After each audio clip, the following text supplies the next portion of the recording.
think I went into it very naively. I remember that going in to the hospital, and here was this little crib next to my wife's bed, and I went up to it. I had enough strength just to kind of touch the cloth, and then they had to take me away. Suddenly, I saw what was going to be my responsibility, and I've never had such a feeling in the pit of my stomach. I was scared, really, just beyond words. The first 5 years are so important. I mean, you're responsible for the way they're going to look at or approach life. It's like to begin a child.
I don't know how consistent I can be because I'm learning all the time, and I'm growing too. And I learn something, and I have to go back maybe and clean up something that I did with them before when I didn't understand so well. As I learned something now.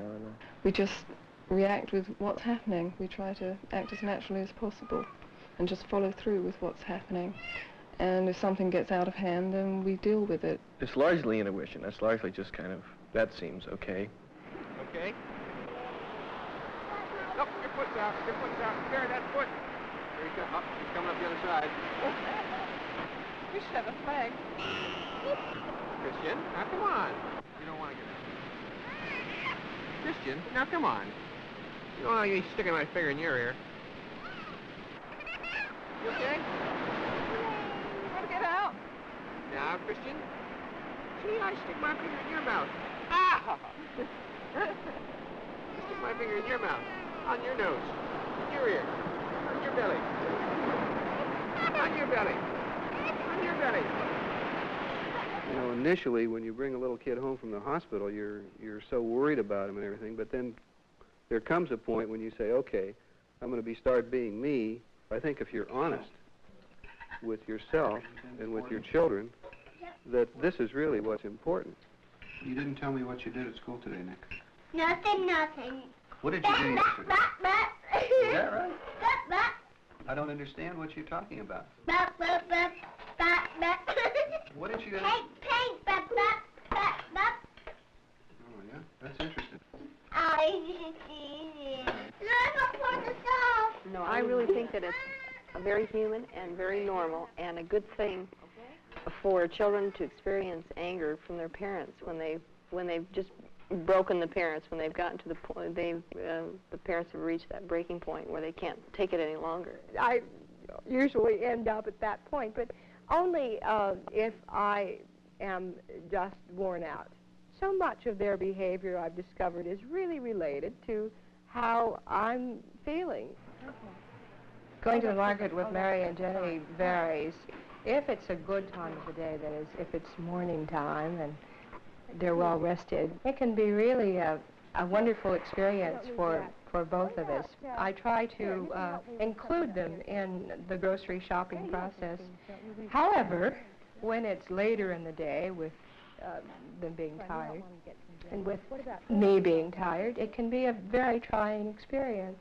Got 3 more things to get. Like Cracker Jacks? No, no Cracker Jacks. And bubble gum? No bubble gum, no. I'm sorry. Okay, fine. Mary, no. No bubble gum. No, you've already got gum. No bubble gum. No. No bubble gum. Okay, Mary, there's no bubble gum. Not a needle. Huh. Yes, I know you'd like to have some, Mary, but you're not getting any now, okay? Good. Come on. Because, darling, Mommy does not want you to have bubble gum there. Here, we've got some other things to get.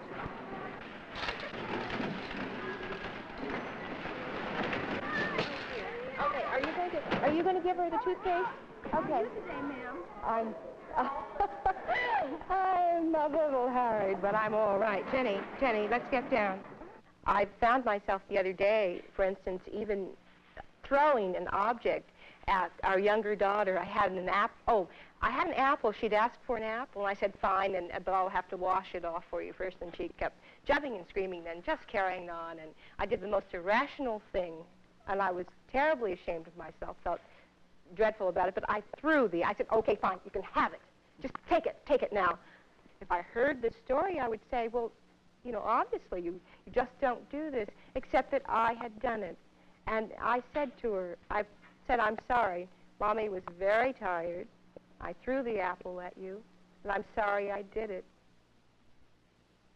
Up the table. Once he's established in saying no, and especially if it didn't start anything too serious, and I'm not reacting wrong to it, yeah, he'll just happily say no to anything he wants.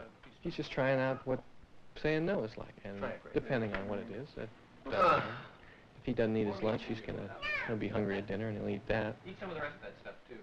That's it. Adam, you want some custard? No. You want some grapes? Baby.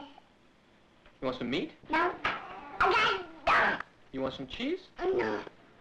You want more anything? No. He's a person, and he's got Want more juice? a view and desires to do things and stuff, and you got to react to that. You can't just lay it all on him, because he's got his own way he wants to do things. Why do you want to go across the street? No. Are you afraid of cars? No. Well, what are you afraid of? No. Don't give me that. Don't give me that. Sometimes I'm afraid of cars. If you understood more about the child, you wouldn't have to spank them. You could say something to them that would do it. No, But, you know, it's hard to understand what makes that child keep pushing you. I'm not going to pick you up, so stop it.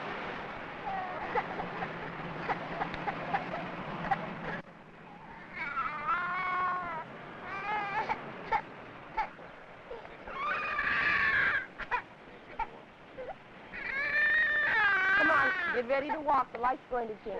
When Preston's being difficult, at times I tend to be tense or I get upset. And if my patience is short, then he immediately gets a spanking.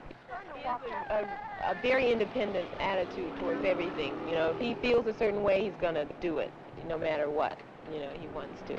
And I respect him for it because he's a person just like I am. He's not me. Just because he's my son, he's not really mine. He belongs to the world around him.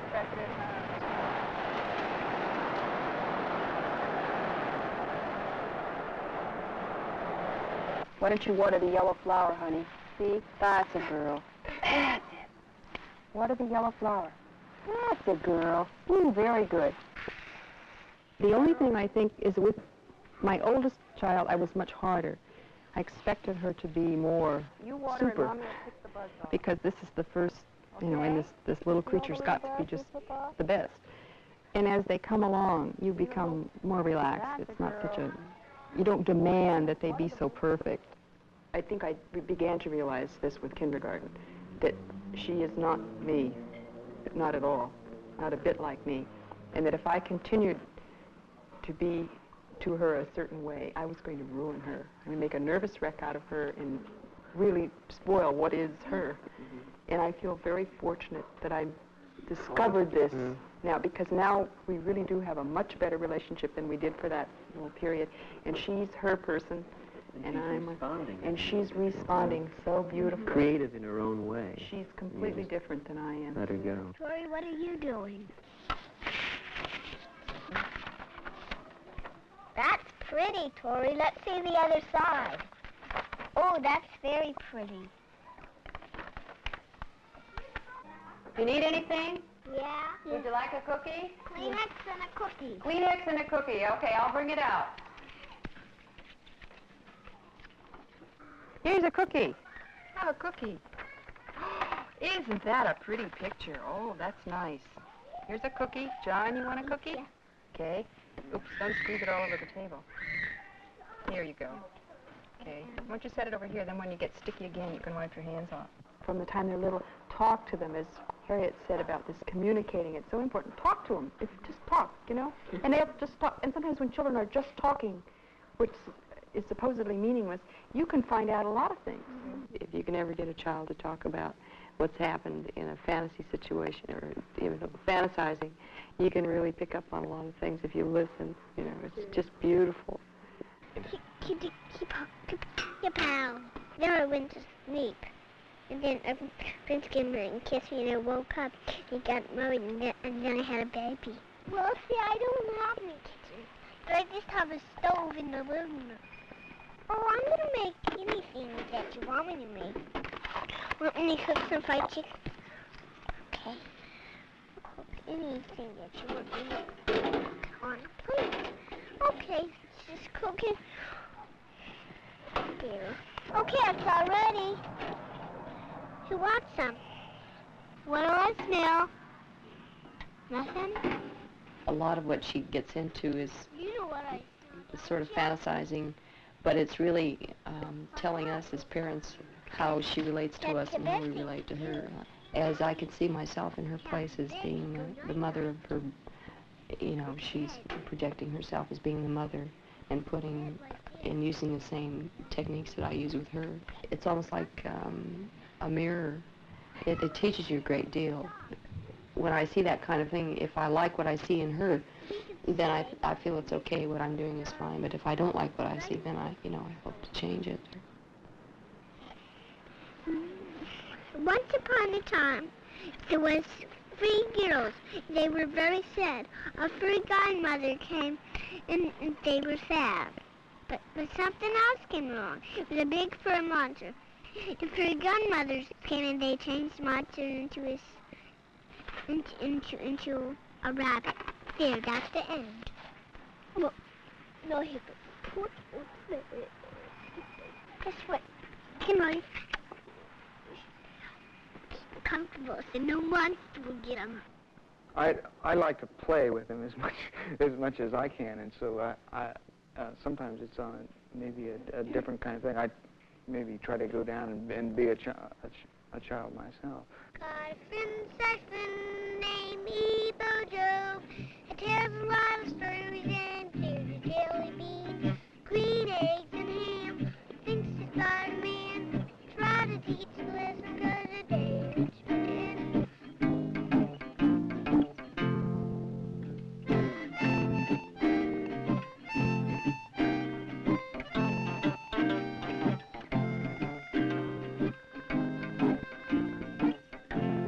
In a way, everybody's a kid because we've all been there, and it's not that difficult to get down and play with him, but I'm approaching it from my age, and I can see maybe ironies and things that maybe he doesn't pick up on, but it's letting him play what he wants to play. Here comes the train to pick up the cow.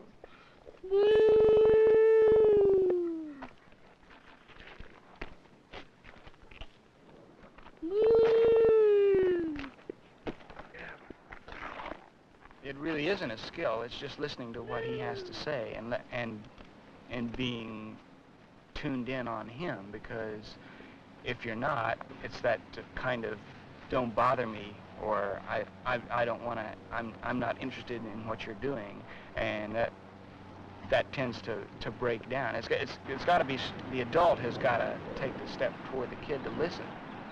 How did the whole wide world get already here before the people are alive? I read a book that said that everything was, all the rocks and things were a bunch of a cloud of stuff, and that it all started going around and around and started getting all together, and it made the earth out of that. But there's other people that say it started another way. Why do you want to know that? Just because.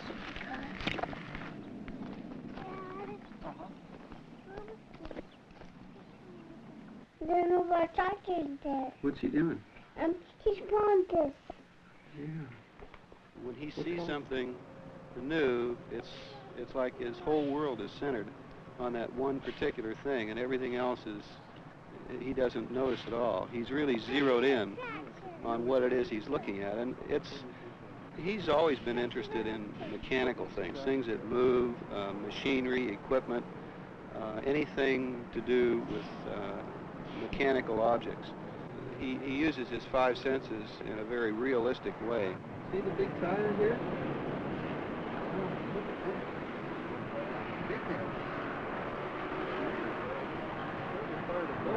Well, let's see. What's that over there? It's the inside, huh?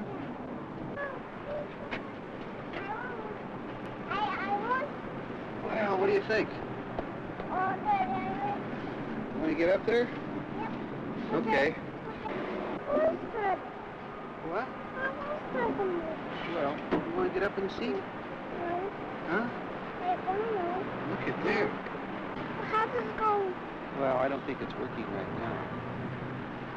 Okay, Greg. Let's get up. I go like this. Yeah, where are you going? Huh? Nowhere. I think that it's fun to be around somebody that wants to move all the time. It keeps you moving. It keeps you young.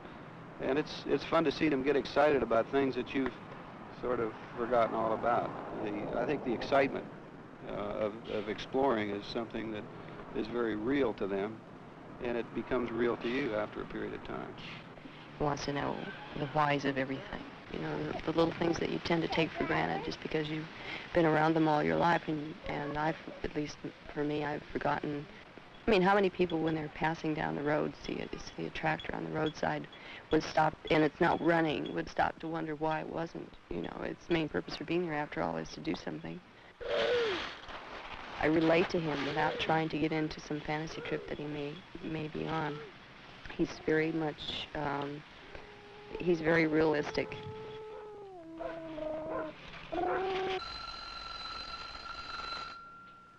Dad! Yeah? Come here. I want to know why this keeps going bigger and bigger when you turn it more faster. I'm getting into a kind of a touchy area with Bo now, because I've always tried to reason with him and give him my reasons and try to explain a lot of things to him, and now he's starting to give it back to me. Uniform speed at the same time at the you know, so they don't go jumpy. If they move like that, then it'll tell the right time, but if it moves jumpy, it's not going to tell the right time. Why? The hands on the front will move smoothly at a uniform rate. Why? They won't move jerky. They'll move straight. Why? We'll have to look it up in a book or something, or go ask somebody who knows more. They want to help or do what we're doing. And that's the thing that really interests them, is to do what Mom and Dad do. You know what you can do, because the first reason that I encourage them to bake their own pies and to help in other areas of cooking is the great pleasure that they get from it. They really enjoy it. They feel, I think, a sense of accomplishment, and it's amazing how well a 2 9/10-year-old and a 5 3/4-year-old can do. Here. Oh, that's good, Mary. Oh, Jen, you had yours in already. Okay, Jennifer, this is for you, and this is your spoon, and Mary, this is for you, and this is your spoon.